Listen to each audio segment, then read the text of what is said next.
ఈ పరిపాలన ఏం బాగలేదండి. ఇది పరిపాలన చెప్పిన పరిపాలన కాదు ఇది. అది వైఎస్ఆర్ పరిపాలన ఉన్నప్పుడు అమ్మఒడి కానీ చేయూత కానీ ప్రతి ఒక్కటి రైతు భరోసా కానీ ప్రతి ఒక్కటి న్యాయం జరిగిందండి. ఈ ప్రభుత్వం న్యాయం జరగలే, చేయలేదు కదండి. జనవరికే జగన్ హామీ ఇచ్చిండు చేసిండు. ఈ పత్రం చేయలేదు కదండి. ఇప్పుడు 7 నెలలు వస్తుంది కదండి. ఒకటని చేసిండా చేయలే. ఇంటికి ఎంతమంది ఆడపిల్లలు ఉంటే అంత ఎత్తాడు అయ్యిలా 3 సిలిండర్లు అన్నారు అయ్యిలా. ఉన్నోడికి పెడితే న్యాయం కదండి. లేనోడికి పెడితే 10 మంది చెప్పుకుంటారండి. ఉన్నోడు పెడితే ఎవరు చెప్పుకోడు. ఆ ప్రభుత్వంలో వాడు వీడు అనుకోండి అన్నిటికీ న్యాయం చేసిండు జగన్. వాడు తిన్నాడు అనుకోలే. ఇప్పుడు వీళ్ళది వాడు లోకసం తిన్నారు. వాడు ఇదేండు నువ్వు పెట్టిందే సార్. రైతు భరోసా కానీ అమ్మఒడి కానీ అన్ని ఇచ్చాడు. వీళ్ళు ఇచ్చిందే సార్ ఒకసారి. మరి జగన్మోహన్ రెడ్డి ప్రజలకు అన్ని పథకాలు పెట్టి ఖజానా మొత్తం ఖాళీ చేశాడు. అందుకోసం అమలు చేయలేకపోతున్నాం. అది కరెక్ట్ కాదు. ఆయన పెట్టుకోండి కానీ వీళ్ళు ఖజానా వీళ్ళకాలేదు అంటారు. ఇప్పటికైనా ఒకళ్ళు ఏం జరిగిన పోతా జగన్ గెలుస్తారని గ్యారెంటీ ఇస్తాం మేము. ఎందుకని అంత నమ్మకం? అంతేనండి. ఉంది కూటమి ప్రభుత్వం పనితీరు పథకాల విషయాల్లో కానీ ఉంది. ఎలా అనిపిస్తుంది? ఎలా అంటే అమ్మా జనాలు అయితే ప్రస్తుతం వాటికైతే ఫ్రీ పథకాలకి ఆయన అమలు చేసిపోయాడు. జనాలు అయితే అదే మూమెంట్లోనే అనిపిస్తుంది. జనాలు ఆటోలలో వీళ్ళు కూడా చెప్పినవి కరెక్ట్గా చేసుకుంటూ వస్తూ ఉంటే బాగుంటుంది అనిపిస్తుంది. కాకపోతే వాళ్ళ ప్రభుత్వానికి ఈ ప్రభుత్వానికి కొద్దిగా ఇది అడ్మినిస్ట్రేటివ్ అది ఇది చంద్రబాబు నాయుడు చేస్తారని ఒక నమ్మకం అయితే ఉందని వేసాం. కానీ జనాలు ఆ ఫ్రీ పథకాలకు అలవాటు పడిపోయి ఇప్పుడు ఏం డబ్బులు రావట్లేదనే మూడ్లో ఉన్నారు. అదైతే ఇదిగా ఉంది. కానీ ఇది చెప్పిన పథకాలు చేస్తే బాగుంటుంది.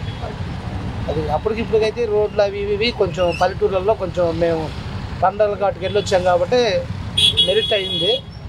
కాకపోతే జనాలు అయితే అది దానికి అలవాటు పడి ఉన్నారు కాబట్టి కొంచెం వీళ్ళు చెప్పిన పథకాలు చేస్తే బాగుంటుంది అనిపిస్తుంది. కూటమి ప్రభుత్వం పనితీరు ఎలా ఉందంటారు? తెలుగుదేశం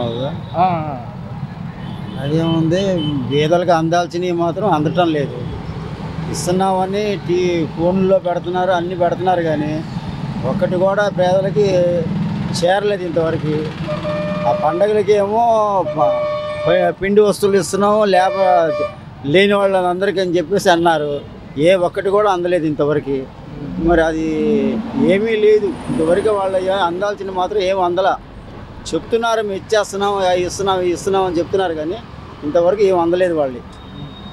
మరి ఇప్పుడు చెప్పిన పథకాలు అమలు చేయాలంటే జగన్మోహన్ రెడ్డి ఖజానా మొత్తం ఖాళీ చేశాడు అంటే ఎవరు వచ్చేవాళ్ళు అందరూ అలాగే అంటారు. ఎవరు ఖజానా ఖాళీ చేయలేదు. ఉన్నప్పుడు ఆయన కూడా చేశాడు, ఈయన చేశాడు. పేద ప్రజల్ని మాత్రం ఒక వంతుగా చూసింది ఆయనే చూశాడు. జగన్ గారు చూశారు. జగన్ అంటే మాకేమి చుట్టమేమి కాదు. మాకు చదువుకున్న పిల్లలు ఎన్నో పథకాలు తీసుకున్నారు. వాళ్ళు ఇవాళ డెమ్మైపోయి కూర్చొని ఉన్నారు. తినడానికి తిండి కూడా లేదు వాళ్ళకి. ఎవరు చూస్తున్నారండి వాళ్ళని? ఎవరు చూస్తున్నా. ఇవాళ మేము ఏదైనా వెళ్ళాలంటే సచివాలయానికి వెళ్ళాల్సి వస్తుంది. మేము వాళ్ళు వెళ్తే మా బాధ ఎవడో ఆలోచిస్తలా. ఆ వాలంటీర్లు ఉంటే మా ఇంటికి వచ్చి మాట్లాడేవారు. వాళ్ళు ఏం కావాలమ్మా మీకు ఏంటమ్మా అని. మేము వెళ్ళలేక ఇళ్లలో కూర్చుంటున్నాం. మేము ఆయన గారు మీ ఇంటికి ఒక ఊర్లకి అయితే పెద్దోళ్ళు వాళ్ళు తిండి లేని వాళ్ళు ఈ జగన్ గారు ఇచ్చే డబ్బులు తిని వాళ్ళ నెలంతా బతికి దాని మీద ఆధారపడి ఉండేవారు. వాళ్ళు ఇస్తే తీసుకుంటున్నారు, లేకపోతే లేదు. అలాగే ఉంటున్నారు పాపం వాళ్ళు. జగన్ గారి పరిపాలన ఏంటి, చంద్రబాబు గారు పరిపాలన ఏంటంటే జగన్ గారి పరిపాలనలో లేని వాళ్ళని చూశాడు, ఉన్న వాళ్ళనే మాత్రం చూస్తున్నారు చంద్రబాబు గారు. అది కూటమి ప్రభుత్వం పనితీరు పథకాల విషయాల్లో కానీ మీకు ఎలా అనిపిస్తుంది? బాగానే కొంతమంది అంటున్నమాట ప్రభుత్వం వచ్చి 2 నెలలు అవుతున్న పథకాలు ఏమీ రావట్లేదని. బాగానే ఉంది. గతంలో ఎలా ఉండేది అంటారు? అట్టగా ఉంది. ఇది ఇప్పుడు వాళ్ళ మీద పర్ల. మరి ఇప్పుడు పథకాలు రావట్లేదని కొంతమంది చేస్తారు. ఇప్పుడే వస్తుంది. వాళ్ళు చదువుకుంటుంది ఇప్పుడేగా చేస్తారు. మరి ఇప్పుడు పథకాలు అమలు చేయడంలో లేట్ అవుతుంది. మరి ప్రజలకి ఏమన్నా వ్యతిరేకత వచ్చా? ఏం లేదు, బాగానే ఉంది. రైతులు కూడా బాగుంది. మరి రైతులకి అన్యాయం చేశారు అంటూ కూడా ఏం లేదు. వడ్డీ డబ్బులు బాగా పడ్డాయి, అన్నీ బాగా. మరి ఇప్పుడు అమరావతి పూర్తి చేస్తా ఉంటున్నారు సీఎం గారు. మీకు ఎలా అనిపిస్తుంది? చేస్తారు. పోలవరం ప్రాజెక్టు చేస్తారు. ఇప్పుడు సీఎం గారు లోకేష్ గారు దాస్ పర్యటనలో ఉన్నారు. ఏపీ పెట్టుబడుల విషయంలో కానివ్వండి తీసుకురావడానికి వెళ్ళారు. మీకు ఎలా అనిపిస్తుంది? తీసుకొస్తారు. అంటే రూరల్గా ఎలా ఉండిపోతున్నారు? బాగానే ఉండదు. సార్ కూటమి ప్రభుత్వం వచ్చి 8 నెలలు అవుతుంది, పథకాల విషయంలో కానివ్వండి ఎలా ఉందంటారు మీకు? మాకు పథకాలు ఏమీ రావు, ఏమున్నా కూడా అది చెల్లుబాటు కావంటారు, ఉపయోగం లేదు. అది గతంలో ఎలా ఉంది? గతం కన్నా కొంతవరకు బెటరు. అది కొంతవరకు బెటర్ అండి. అది పూర్తిగా ఇంకా సంవత్సరం అవుతాయి కానీ తెలియదు అంతే. కొంతమంది అంటున్నమాట గతంలోనే మాకు పథకాలు వచ్చాయి, ప్రభుత్వంలో రావట్లేదు. పథకం మాకు మేము ఇన్కమ్ ట్యాక్స్ కట్టేవాళ్ళం. పథకం ఉన్నా ఒకటే లేకపోయినా ఒకటే. మాకు మా డబ్బులు తెంగి లేని వాళ్ళకి ఇస్తూ ఉంటారు, ఇన్కమ్ ట్యాక్స్ డబ్బులు తెంగి లేని వాళ్ళకి ఇస్తూ ఉంటారు అంతే. ఆ పథకాలు ఇచ్చి ఉపయోగం ఎవడిచ్చేస్తాడు ఫ్రీగా? ఒక ఉపాధి కల్పించి చేస్తూ ఉంటుంటే వాడికి ఇచ్చిన అందం వ్యవస్థలాగా తిని కూర్చొని అంటే ఇస్తే ఉండండి ఉపయోగం ఉందండి. సమర్పతం చేయడమేగా. కష్టపడి సంపాదించి పని చేసుకొని కష్టపడి సంపాదించుకో. ఫ్రీగా వస్తుందని చెప్పి కూర్చొని అంటే ఉపయోగం ఉంది. అది మా ఆలోచన. అది ఇంప్లిమెంట్ కావాలంట, డెవలప్మెంట్ అంతే. డెవలప్మెంట్ కావాలి. కష్టపడి రూపాయి సంపాదించుకో, ఆధారపడకూడదు. ఒకరి మీద ఆధారపడాలి. ఎప్పుడు ఆధారపడాలి? వయసు అయిపోయిన తర్వాత ఆధారపడాలి. అంతవరకు ఆధారపడకూడదు. అది మా ఆలోచన. మరి ఇప్పుడు జగన్మోహన్ రెడ్డి ప్రజల్లోకి వస్తాను, ప్రజలతో ఏం చేస్తాడంట? ఏం చేస్తాడు సార్? వచ్చిన ఉపయోగం ఏముంది? మేము ట్యాక్స్ కట్టేవాళ్ళం, ట్యాక్సుల దగ్గర సొమ్ములు తెంగి లేని వాళ్ళకి ఇస్తామండి. లేని వాళ్ళకి ఎలా ఇస్తున్నారు? సోమవారం పోతులు చేసి ఇస్తున్నారు. పని కల్పించి ఇస్తే ఇబ్బంది ఉండదు. సోమవారం పోతులు చేస్తే ఉపయోగం ఉంది? పని చేసేవాడికి రూపాయి ఇవ్వు, నష్టం లేదు. అది మా ఆలోచన.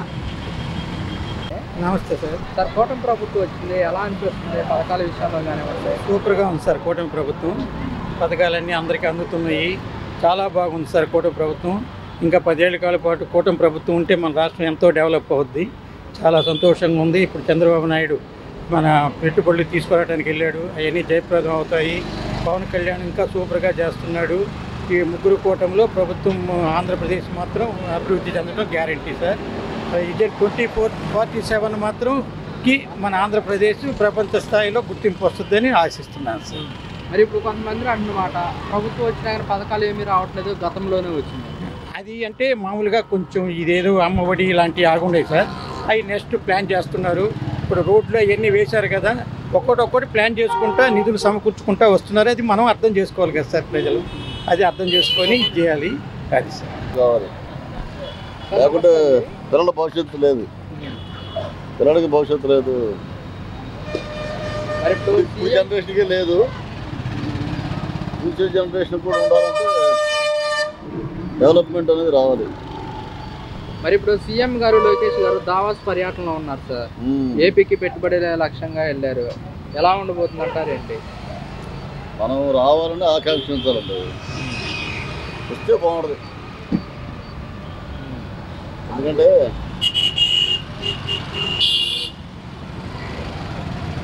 జగన్ వచ్చి రాష్ట్రాన్ని నాశనం చేశాడు. ఒక రోడ్డు చేయలేదు, ఒక ఏం చేయలేదు.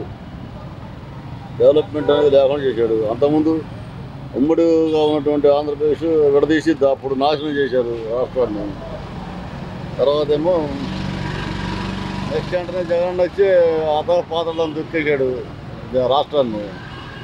ఆ సగం ఉన్న రాష్ట్రాన్ని నాశనం చేశాడు. ఇక ఈయన వచ్చి డెవలప్ చేస్తాడని చూస్తున్నాం మనం, ఆకాంక్షించాలి అంతే. అంటే ఇక మేము సంక్షేమం ఇచ్చాము, నెక్స్ట్ టైం వస్తే అభివృద్ధి కూడా డెవలప్మెంట్ కూడా చేసేవాళ్ళం అంటున్నారు కదా. నెక్స్ట్ టైం సంగతి కాదు కానీ ఇప్పుడు ఈ టైంలోనే చెయ్యాలి. చేస్తేనే బాగుంటుంది. మరి అమరావతి కూడా పూర్తి చేస్తామంటున్నారు 3 ఏళ్ళు. ఎలా అనిపిస్తుంది మీకు? చేస్తేనే బాగుంటుందని మనకి, లేకుంటే ఇబ్బంది ప్రజలకి. అమరావతి కానీ పూర్తయితే ఎలాగుంటుంది అంటారు? యువతకు కానివ్వండి, యువతకి అవకాశాలు వస్తాయని నాకున్నా. ఎందుకంటే అసలు మామూలు చదువులకి అసలు ఉద్యోగాలు లేవు. నెలకి 10,000 రూపాయలు జీతం ఇచ్చేవాడు కూడా ఎవరు లేడు. దానికంటే చదువుకునే వాడికి సాగవాడు బెటర్ అని చిన్నప్పటి నుంచి కూలి చేసుకునేవాడే ఆడికి రోజుకు 600-700 సంపాదిస్తాడు. ఇది చదువుకున్నాడు డిగ్రీ అయితే వాడు ఏ పని చేయలేడు, ఒక దేనికి పనికిరాడు. చదువుకున్నాడు చదివితే ఇంజనీర్ చదవాలి, లేకుంటే మానిపారినావు కాదు. అంతే రెండే.